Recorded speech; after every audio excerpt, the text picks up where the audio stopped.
The wife of a rich man fell sick, and when she felt that her end drew nigh, she called her only daughter to her bedside and said, "Always be a good girl, and I will look down from heaven and watch over you."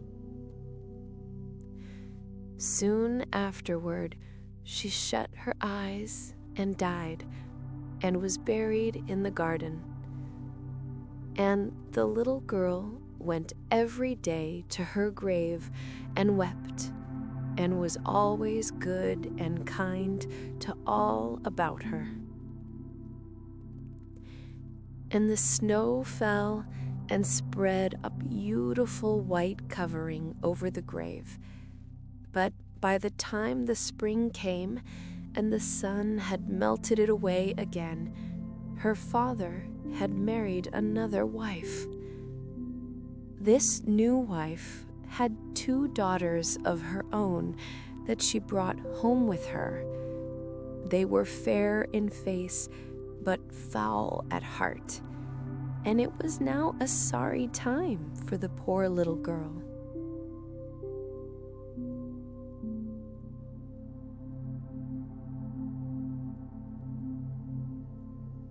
"What does the good-for-nothing want in the parlor?" said they. "They who would eat bread should first earn it. Away with the kitchen maid." Then they took away her fine clothes and gave her an old gray frock to put on, and laughed at her and turned her into the kitchen. There she was forced to do hard work, to rise early before daylight, to bring the water, to make the fire, to cook and to wash. Besides that, the sisters plagued her in all sorts of ways and laughed at her. In the evening, when she was tired, she had no bed to lie down on, but was made to lie by the hearth among the ashes. And as this, of course, made her always dusty and dirty, they called her Ashputtel. It happened once that the father was going to the fair and asked his wife's daughters what he should bring them. "Fine clothes," said the first. "Pearls and diamonds," cried the second. "Now, child," said he to his own daughter, "what will you have?" "The first twig, dear father, that brushes against your hat when you turn your face to come homewards," said she. Then he bought for the first 2 the fine clothes and pearls and diamonds they had asked for, and on his way home, as he rode through a green copse, a hazel twig brushed against him and almost pushed off his hat, so he broke it off and brought it away. And when he got home, he gave it to his daughter. Then she took it and went to her mother's grave and planted it there, and cried so much that it was watered with her tears. And there it grew and became a fine tree. 3 times every day she went to it and cried, and soon a little bird came and built its nest upon the tree, and talked with her, and watched over her, and brought her whatever she wished for.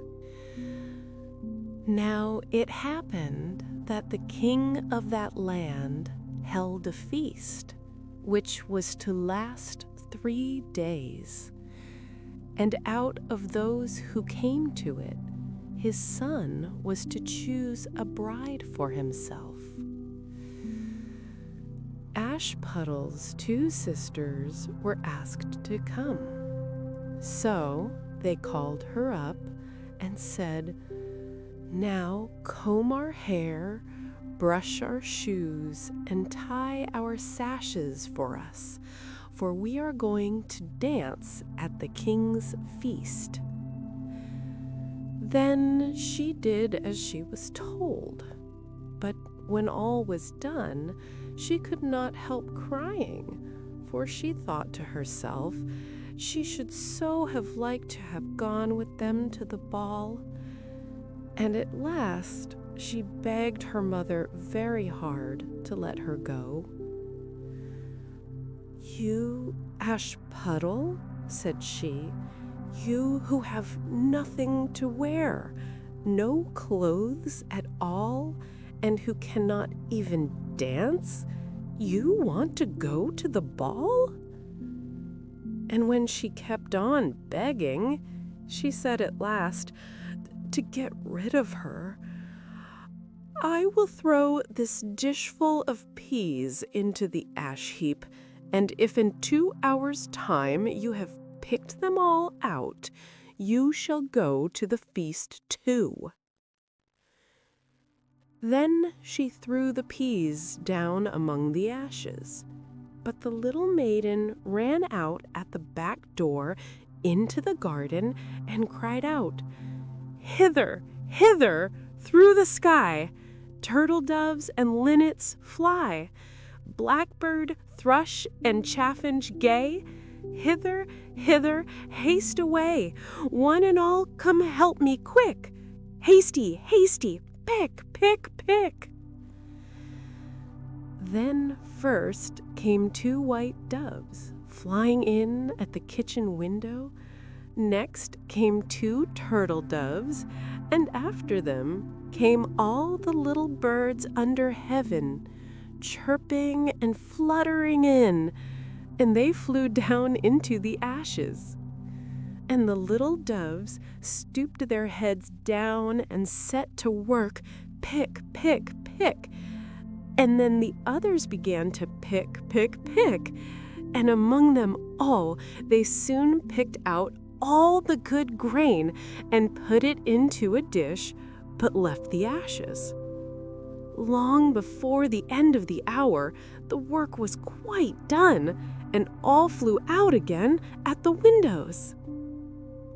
Then Ashputtel brought the dish to her mother, overjoyed at the thought that now she should go to the ball. But the mother said, "No, no, you slut. You have no clothes and cannot dance. You shall not go." And when Ashputtel begged very hard to go, she said, "If you can in 1 hour's time pick 2 of those dishes of peas out of the ashes, you shall go too." And thus she thought she should at least get rid of her. So she shook 2 dishes of peas into the ashes. But the little maiden went out into the garden at the back of the house and cried out as before, "Hither, hither through the sky, turtle doves and linnets fly, blackbird, thrush, and chaffinch gay, hither, hither, haste away, one and all come help me quick, hasty, hasty, pick, pick, pick." Then first came 2 white doves in at the kitchen window. Next came 2 turtle doves, and after them came all the little birds under heaven, chirping and happing about. And they flew down into the ashes, and the little doves put their heads down and set to work, pick, pick, pick. And then the others began, pick, pick, pick, and they put all the good grain into the dishes and left all the ashes. Before half an hour's time, all was done, and out they flew again. And then Ashputtel took the dishes to her mother, rejoicing to think that she should now go to the ball. But her mother said, "It is all of no use. You cannot go. You have no clothes and cannot dance, and you would only put us to shame." And off she went with her 2 daughters to the ball. Now, when all were gone and nobody left at home, Ashputtel went sorrowfully and sat down under the hazel tree and cried out, "Shake, shake, hazel tree, gold and silver over me." Then her friend the bird flew out of the tree and brought a gold and silver dress for her, and slippers of spangled silk, and she put them on and followed her sisters to the feast. But they did not know her, and thought it must be some strange princess.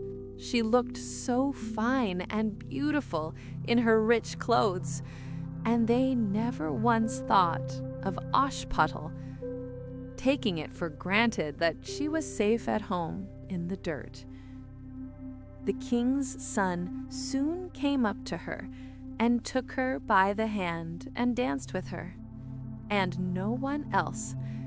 And he never left her hand, but when anyone else came to ask her to dance, he said, "This lady is dancing with me." Thus they danced till a late hour of the night, and then she wanted to go home.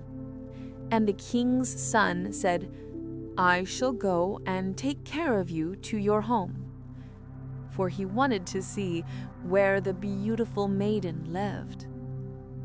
But she slipped away from him unawares and ran off towards home. And as the prince followed her, she jumped up into the pigeon house and shut the door. Then he waited till her father came home and told him that the unknown maiden who had been at the feast had hid herself in the pigeon house. But when they had broken open the door, they found no one within, and as they came back into the house, Ashputtel was lying as she always did, in her dirty frock by the ashes, and her dim little lamp was burning in the chimney. For she had run as quickly as she could through the pigeon house and on to the hazel tree, and had there taken off her beautiful clothes and put them beneath the tree, that the bird might carry them away, and had lain down again amid the ashes in her little gray frock. The next day, when the feast was again held, and her father, mother, and sisters were gone, Ashputtel went to the hazel tree and said, "Shake, shake, hazel tree, gold and silver over me." And the bird came and brought a still finer dress than the one she had worn the day before. And when she came in it to the ball, everyone wondered at her beauty, but the king's son, who was waiting for her, took her by the hand and danced with her, and when anyone asked her to dance, he said as before, "This lady is dancing with me." When night came, she wanted to go home, and the king's son followed her as before, that he might see into what house she went. But she sprang away from him all at once into the garden behind her father's house. In this garden stood a fine large pear tree full of ripe fruit, and Ashputtel, not knowing where to hide herself, jumped up into it without being seen. Then the king's son lost sight of her and could not find out where she was gone, but waited till her father came home and said to him, "The unknown lady who danced with me has slipped away, and I think she must have sprung into the pear tree."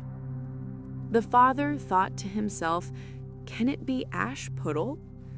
So he had an axe brought, and they cut down the tree, but found no one upon it. And when they came back into the kitchen, there lay Ashputtel among the ashes, for she had slipped down on the other side of the tree and carried her beautiful clothes back to the bird at the hazel tree, and then put on her little gray frock. The third day, when her father and mother and sisters were gone, she went again into the garden and said, "Shake, shake, hazel tree, gold and silver over me." Then her kind friend the bird brought a dress still finer than the former one, and slippers which were all of gold, so that when she came to the feast, no one knew what to say for wonder at her beauty. And the king's son danced with nobody but her, and when anyone else asked her to dance, he said, "This lady is my partner, sir." When night came, she wanted to go home, and the king's son would go with her, and said to himself, "I will not lose her this time." But however, she again slipped away from him, though in such a hurry that she dropped her left golden slipper upon the stairs. The prince took the shoe and went the next day to the king his father and said, "I will take for my wife the lady that this golden slipper fits." Then both the sisters were overjoyed to hear it, for they had beautiful feet and had no doubt that they could wear the golden slipper. The eldest went first into the room where the slipper was and wanted to try it on, and the mother stood by. But her great toe was not able to go into it, and the shoe was altogether much too small for her. Then the mother gave her a knife and said, "Never mind, cut it off. When you are queen, you will not care about toes. You will not want to walk." So the silly girl cut off her great toe and thus squeezed on the shoe, and went to the king's son. Then he took her for his bride and set her beside him on his horse and rode away with her homewards. But on their way home, they had to pass by the hazel tree that Ashputtel had planted, and on the branch sat a little dove singing, "Back again, back again, look to the shoe. The shoe is too small and not made for you. Prince, prince, look again for thy bride, for she's not the true one that sits by thy side." Then the prince got down and looked at her foot, and he saw by the blood that streamed from it what a trick she had played him. So he turned his horse round and brought the false bride back to her home, and said, "This is not the right bride. Let the other sister try and put on the slipper." Then she went into the room and got her foot into the shoe, all but the heel, which was too large. But her mother squeezed it in till the blood came, and took her to the king's son. And he set her as his bride by his side on his horse, and rode away with her. But when they came to the hazel tree, the little dove sat there still, and sang, "Back again, look to the shoe. The shoe is too small, and not made for you. Prince, prince, look again for thy bride, for she is not the true one that sits by your side." Then he looked down and saw that the blood streamed so much from the shoe that her white stockings were quite red. So he turned his horse and brought her also back again. "This is not the true bride," said he to the father. "Have you no other daughters?" "No," said he. "There is only a little dirty Ashputtel here, the child of my first wife. I am sure she cannot be the bride." The prince told him to send her, but the mother said, "No, no, she is much too dirty. She will not dare to show herself." However, the prince would have her come, and she first washed her face and hands, and then went in and curtsied to him, and he reached her the golden slipper. Then she took her clumsy shoe off her left foot and put on the golden slipper, and it fitted her as if it had been made for her. And when he drew near and looked at her face, he knew her and said, "This is the right bride."